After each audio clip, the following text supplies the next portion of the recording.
हाँ तो बच्चों, ज्यादा कुछ बोलना तो मुझे आता ही नहीं है। ठीक है, मैं डायरेक्टली आप लोगों को पढ़ाता हूँ। उसके बाद मैं कुछ बोलूंगा, आपसे बातें करूंगा। इससे पहले मैं डायरेक्टली ही पढ़ाता हूँ ताकि तुम लोगों को महसूस हो कि मेरा उद्देश्य क्या है। मेरा उद्देश्य केवल मात्र यह है कि तुम में से सभी बच्चे अच्छे मार्क्स से, अच्छे नंबरों से पास हो। तो 10th क्लास को टारगेट लेते हुए 10th क्लास के सभी चैप्टरों को मैं दोबारा से रिवाइज करूंगा। आज कोशिश करूंगा कि एक दो पार्ट या इससे ज्यादा पार्टों को मैं तुम्हें अच्छी तरह समझा पाऊं। तो बीच में से पार्ट लेंगे या फिर क्रम से लेंगे या मोस्ट इंपोर्टेंट क्वेश्चन बताएंगे। तो सबसे पहले तो मैं चैप्टर वाइज जो इंपॉर्टेंट क्वेश्चन है, मोस्टली क्वेश्चन है जिन्हें हमें याद रखना ही है, वही एग्जाम में आ सकते हैं या आने की संभावना बहुत ज्यादा है। तो स्टार्ट करते हैं। पहला जो चैप्टर है, फर्स्ट जो चैप्टर है, यह है रासायनिक अभिक्रिया। इस रासायनिक अभिक्रिया वाले जो चैप्टर है, रासायनिक अभिक्रिया एवं समीकरण, तो इसमें फर्स्ट जो क्वेश्चन आता है, इस चैप्टर में अधिकतर क्या दे रखी है, परिभाषाएं दे रखी है। और ये परिभाषा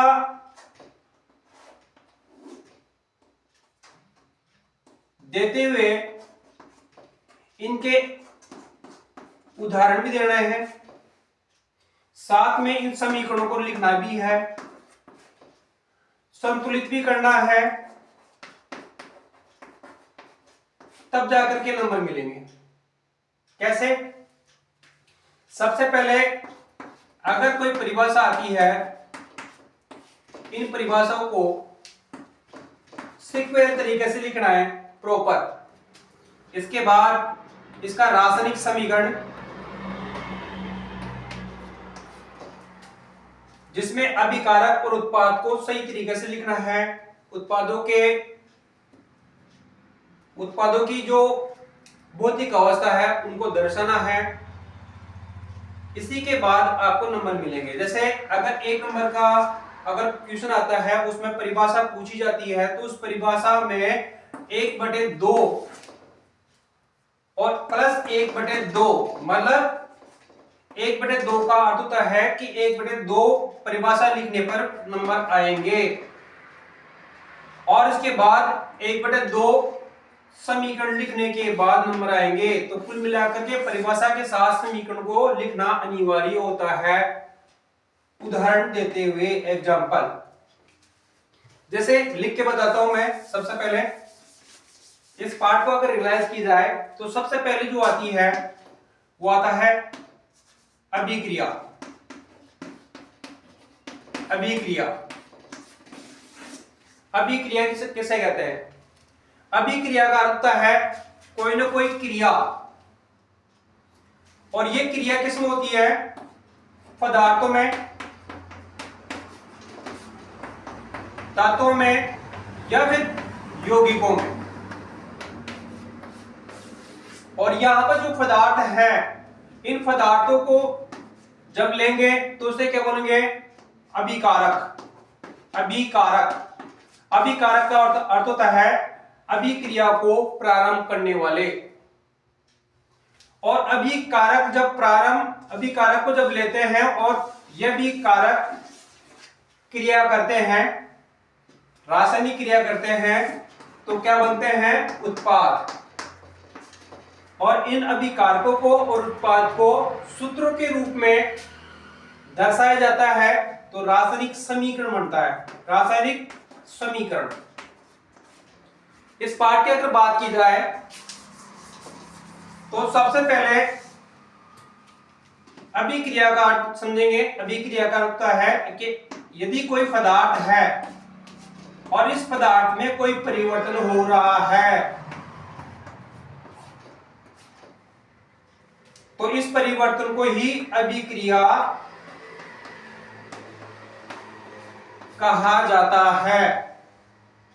जैसे अभिक्रिया जो है, इस अभिक्रिया में दो प्रकार के पदार्थ, दो प्रकार के परिवर्तन होते हैं। एक होते हैं भौतिक और एक होते हैं रासायनिक। एक भौतिक होते हैं और एक रासायनिक परिवर्तन होते हैं। भौतिक परिवर्तन की अगर बात की जाए तो भौतिक गुणों में यदि परिवर्तन होता है, जैसे रंग,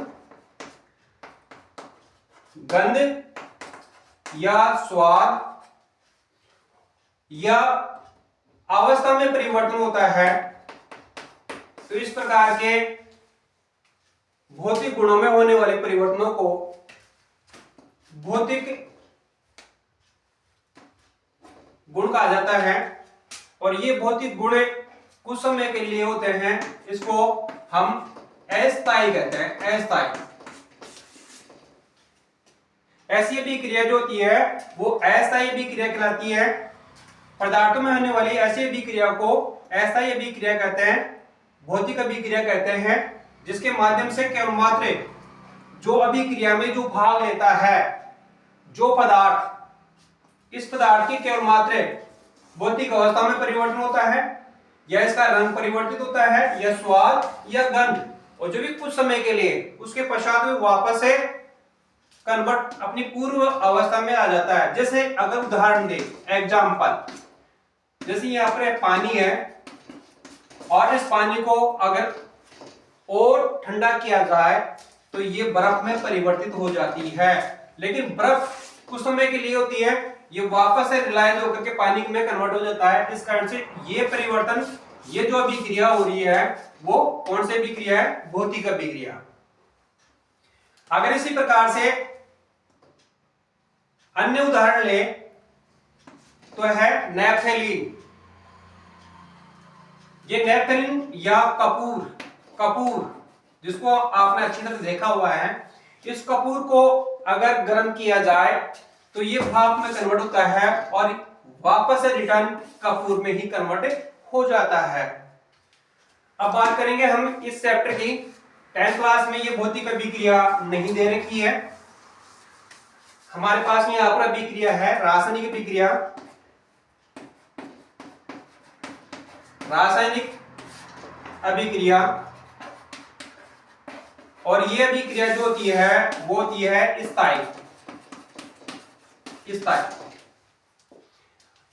और ये ऐसी अभिक्रिया होती है जो एक ही दिशा में चलती है, अर्थात अभिकारक भाग लेते हैं और उत्पाद का निर्माण करते हैं।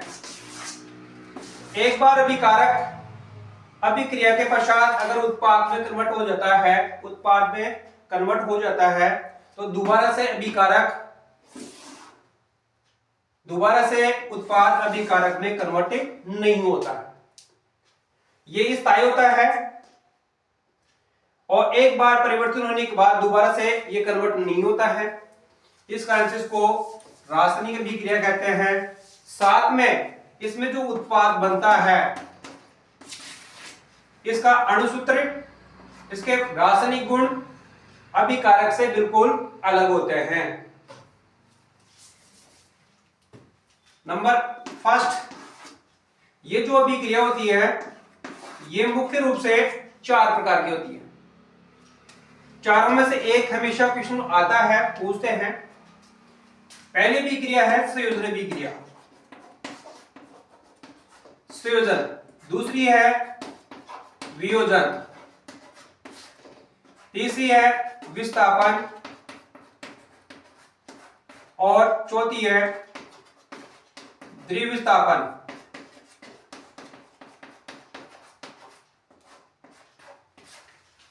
चार अभिक्रिया हो गई, चारों में से एक आएगी।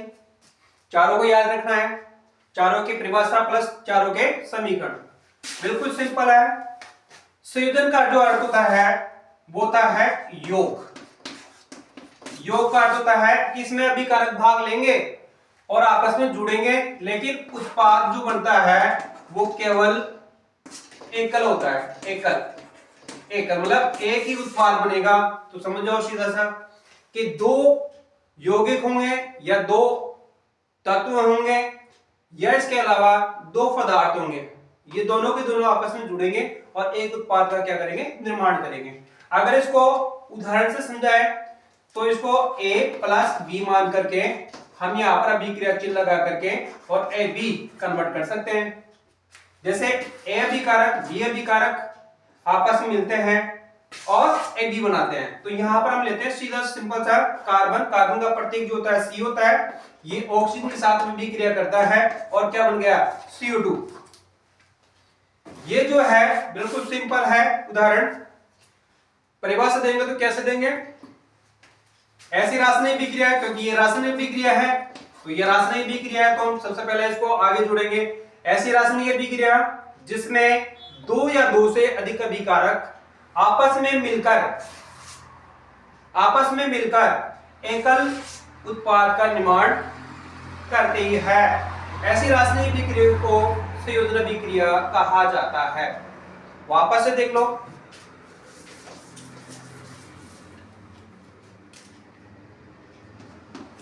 ऐसी विक्रिया जिसमें दो अभिकारक, जैसे यहां पर लेता हूं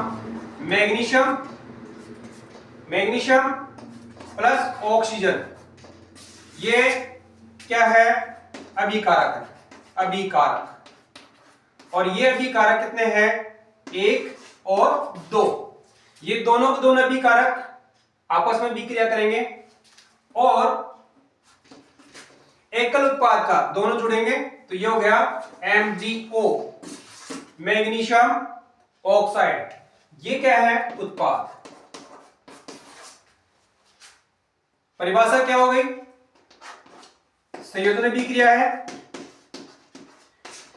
रासायनिक विक्रिया है,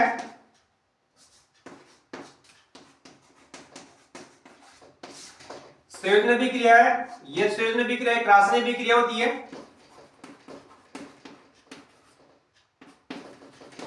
इस अभिक्रिया में दो अभिकारक हैं, अभिकारकों की संख्या कितनी है, दो अभिकारक है, आपस में क्या करते हैं, अभिक्रिया करते हैं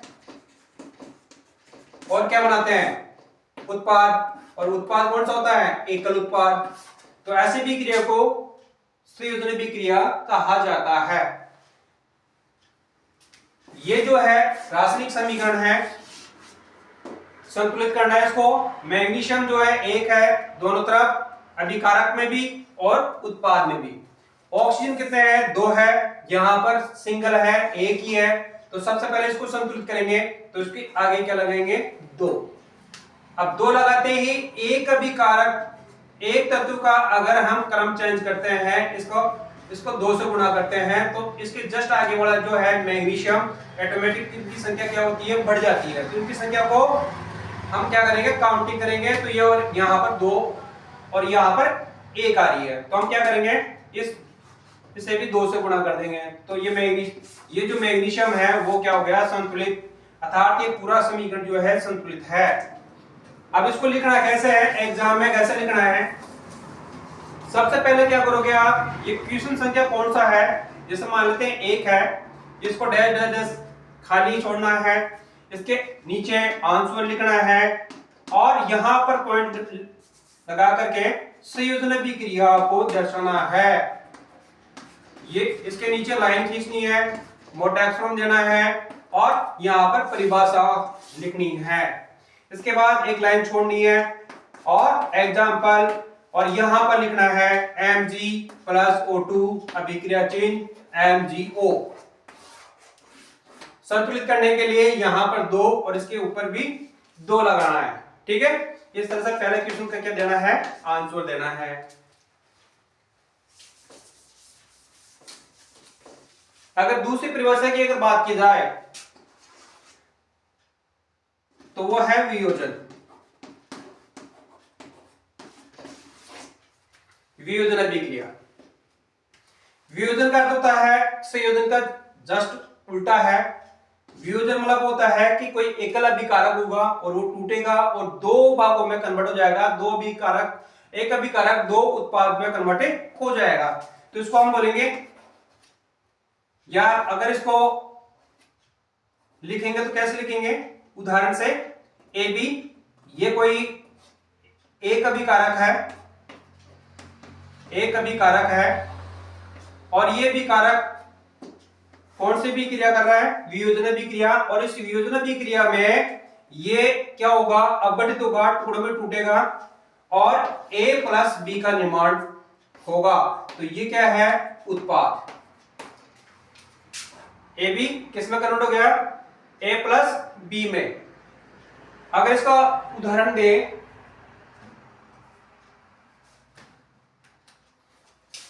तो वियोजन अभिक्रिया का जो उदाहरण होगा वो होगा, कौन सा भी ले सकते हो आप, वैसे तो CO2 का भी ले सकते हो, ठीक है। ये CO2 अभिक्रिया जो होती है वो दोनों तरफ चलती है, तो C प्लस O2 में भी कन्वर्ट हो सकता है, ठीक है। और इसके अलावा अगर और उदाहरण देना चाहो आप,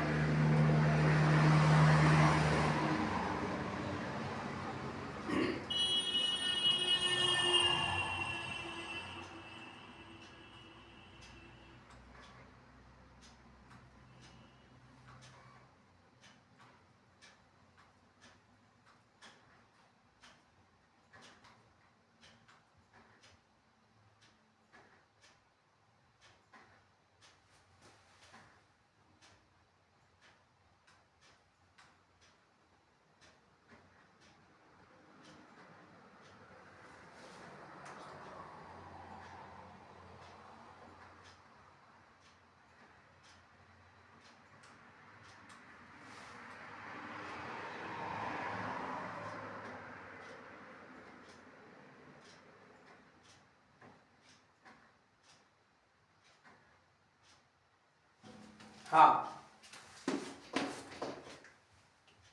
ये जो है वो क्या है, CO2। इसका सीधा सा उल्टा, अगर दूसरा जो उदाहरण देना है वो दे सकते हो आप, CaCO3। इसको अगर हम क्या करेंगे, गर्म करेंगे,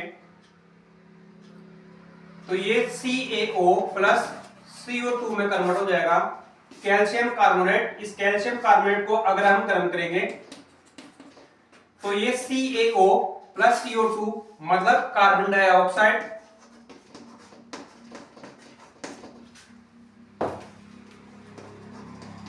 कार्बन डाइऑक्साइड, और बिना बुझा हुआ चूना कैल्शियम ऑक्साइड में कन्वर्ट हो जाता है।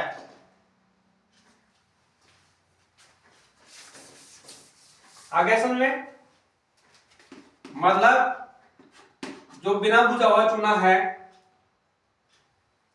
इसका कई बार क्या होता है,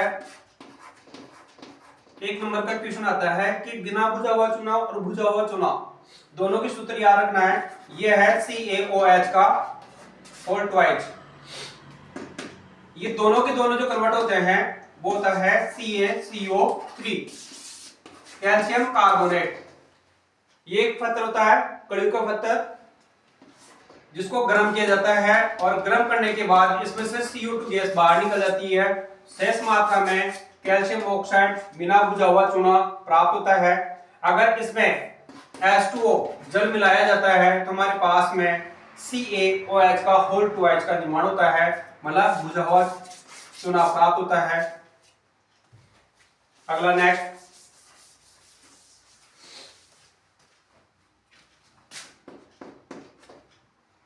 नेक्स्ट है द्विविस्थापन अभिक्रिया या विस्थापन अभिक्रिया। तो तीसरा पॉइंट है विस्थापन अभिक्रिया। विस्थापन का अर्थ होता है कोई एक तत्व होता है और ये तत्व किसी यौगिक से एक तत्व को विस्थापित कर देता है और उसकी जगह ले लेता है। अर्थात अगर यह समझाए कि A और B कोई यौगिक है, ये एक अभिकारक है और इसी अभिकारक में दूसरा अभिकारक जो है वो C है, और ये C अभिकारक अधिक क्रियाशील है, तो ये कम क्रियाशील तत्व को B को क्या कर देगा, प्रतिस्थापित कर देगा, हटा देगा और उसकी जगह कन्वर्ट कर लेगा।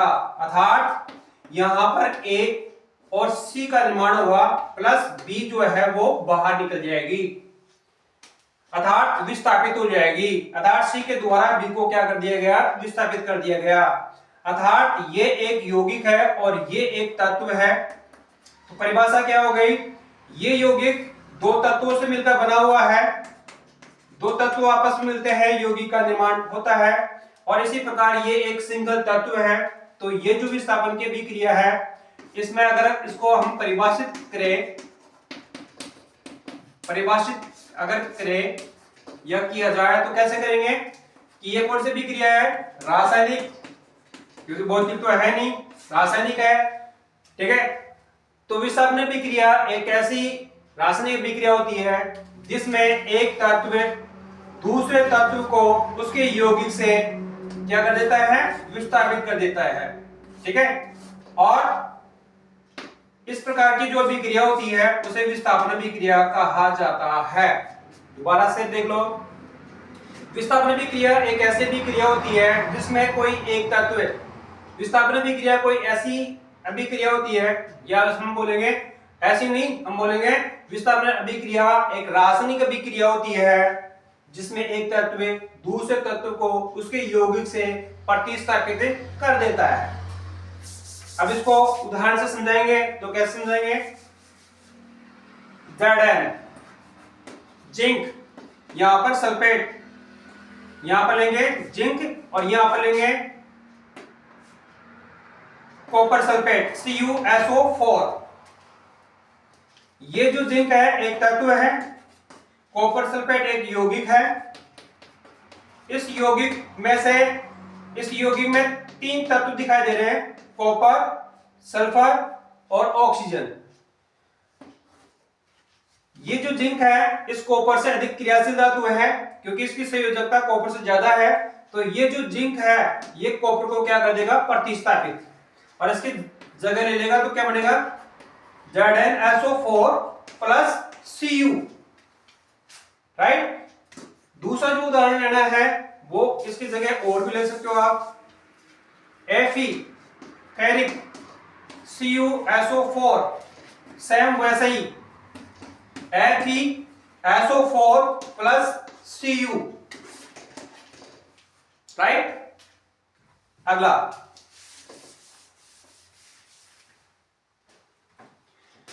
इसके बाद आती है द्विविस्थापन अभिक्रिया। और द्विविस्थापन अभिक्रिया जो होती है इसमें अभिकारक की दो भाग लेते हैं और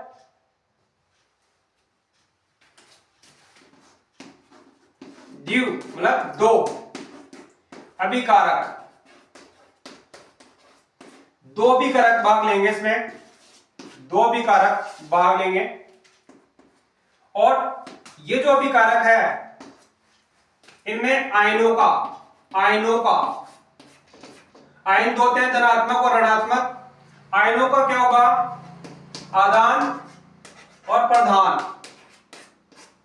कैसे, जैसे A plus B plus A और B, C और D, मतलब ये भी कारक एक है, ये भी कारक दो है, दोनों के पास में आयन है, धनात्मक फर्स्ट में लिखेंगे, ऋणात्मक सेकंड, फर्स्ट और सेकंड। अगर अभिक्रिया होगी तो ये धनात्मक A तत्व जो होता है वो ऋणात्मक B तत्व के साथ अभिक्रिया करके A और B का निर्माण करता है। इसी प्रकार से C और B, C के ऊपर धनात्मक आयन है तो इसको पहले लिखेंगे फर्स्ट, और B के पास ऋणात्मक है तो उसको लिखेंगे बाद में, राइट। अगर इसी को अगर समीकरणों के द्वारा दर्शाया जाए, रियल यौगिकों के रूप में दर्शाया जाए, तो हम यह लेंगे Na2SO4 प्लस BaCl2, सोडियम धनात्मक, बेरियम धनात्मक। डायरेक्टली किसी भी यौगिक में अगर शुरुआत का अगर कोई तत्व होता है वो हमेशा धनात्मक ही होता है, और यौगिक में लास्ट में अगर कोई तत्व जुड़ा हुआ है तो वो ऋणात्मक ही माना जाएगा, ऋणात्मक ही होता है, उसकी संयोजकता ऋणात्मक ही होती है। तो यहां देखो सोडियम जो है किसके साथ अभिक्रिया करेगा, क्लोरीन के साथ में। तो यहां पर क्या होगा, NaCl प्लस Ba किसके साथ अभिक्रिया करेगा, SO4 के साथ तो यहाँ होगा BaCl2 बेरियम क्लोराइड, सोडियम गलत हो रहा है ये, BaSO4 बेरियम सल्फेट, राइट। पहला है sodium sulphate BaSO4 sodium sulphate, दूसरा जो है वह है बेरियम क्लोराइड। क्या बन रहा है? बेरियम सल्फेट और सोडियम क्लोराइड, सोडियम क्लोराइड और बेरियम सल्फेट। इस तरह से आप इसका क्या दोगे? उदाहरण। हो गई चारों परिभाषा। इस पार्ट को 3 टुकड़ों में तोड़ना है। फर्स्ट है 4 परिभाषाएं, उसके बाद फिर 4 परिभाषा है और उसके बाद 2 परिभाषा है। संयोजन वियोजन, संयोजन वियोजन, विस्थापन और द्विविस्थापन। अब आती है यहां पर 4 अभिक्रिया हो रहा है। वो है फर्स्ट है ऊष्माशोषी, ऊष्माक्षेपी, अपचयन और उपचयन। यहां पर लिखेंगे ऊष्माक्षेपी, दूसरी है ऊष्माशोषी,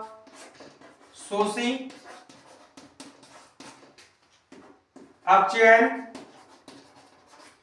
इसके अलावा है उपचयन। इसके अलावा 2 परिभाषा है लास्ट में।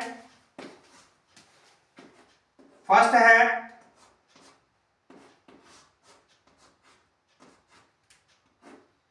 संसारण और लास्ट है विकृत गंधिता। मेरी चौक यही समाप्त हो रही है। आप चौक स्कूल से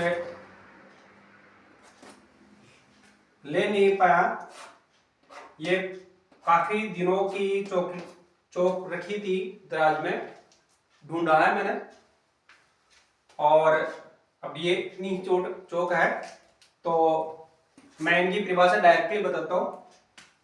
ऊष्माक्षेपी, सेपी का जो अर्थ होता है वो है निर्माण, निर्माण। अर्थात ये ऐसी रासायनिक अभिक्रिया है, ऐसे तो सभी रासायनिक अभिक्रिया ये ऊष्माक्षेपी मतलब ऊष्मा का निर्माण होगा, तो ऐसी रासायनिक अभिक्रिया है जिसमें ऊष्मा का निर्माण होता है।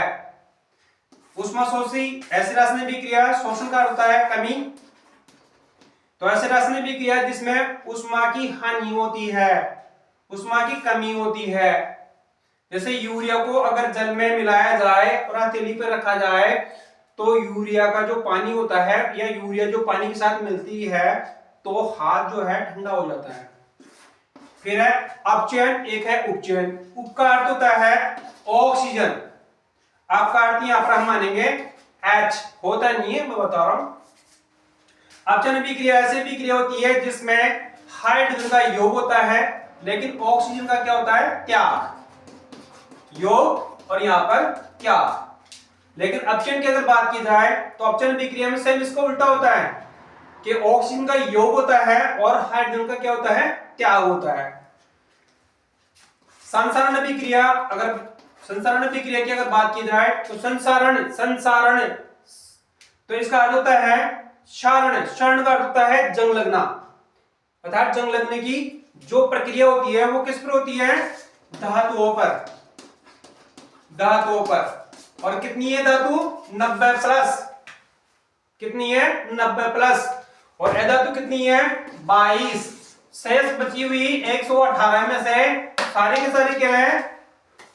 उपधातु है। क्या है? उपधातु।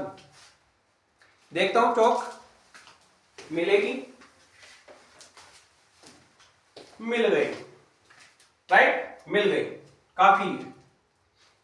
संसरण अभिक्रिया जो आती है वो धातु होती है और धातु होती है 90 और अधातु होती है 22 और शेष जो है उपधातु होती है। संसरण जो अभिक्रिया होती है वो धातु होती है। परिभाषा कैसे देंगे? परिभाषा कैसे देंगे? संसरण वह प्रक्रिया होती है जिसके द्वारा धातु पर जंग लगती है, ठीक है। अर्थात धातु यदि नमी के संपर्क में आता है या मृदा के संपर्क में आता है तो क्या पकड़ता है? जंग।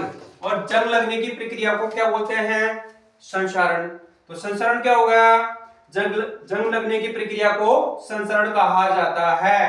अर्थात धातु यदि नमी के संपर्क में आती है, नमी के संपर्क में आती है, मृदा के संपर्क में आती है, तो क्या पकड़ती है? जंग। और जंग लगने की, धातु की जंग लगने की प्रक्रिया को संसरण कहा जाता है। नेक्स्ट है विकृत गंधिता। विकृत का अर्थ होता है परिवर्तित होना। उसका अगर कोई रंग है तो परिवर्तित होगा, उसका अगर कोई गंध है तो परिवर्तित होगा, अगर इसका स्वाद है तो परिवर्तित होगा। अर्थात विकृत गंधिता और गंध जो है स्वादिष्ट भोजन में आता है। और यदि कोई भोजन, यदि किसी भोजन को लंबे समय तक अगर रखा जाता है तो उसका रंग, गंध और स्वाद तीनों ही परिवर्तित हो जाते हैं। इस प्रकार ये हो गया अपनी कंप्लीटली। दोबारा बोलता हूं, विकृत गंधिता। विकृत गंधिता खाद्य पदार्थों में होने वाली ऐसी रासायनिक अभिक्रिया है जिसके द्वारा खाद्य पदार्थ रंग में, स्वाद में और गंध में परिवर्तित हो जाता है।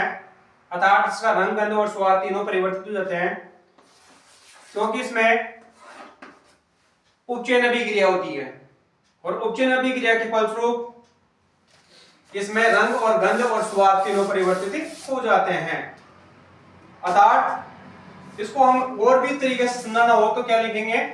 वसा युक्त तेलीय खाद्य पदार्थों को अगर लंबे समय तक रखा जाता है तो उपचयन अभिक्रिया के फलस्वरूप उनका रंग, गंध और स्वाद तीनों परिवर्तित हो जाते हैं। इस प्रकार की अभिक्रिया को विकृत गंधिता कहा जाता है। ये मेरा फर्स्ट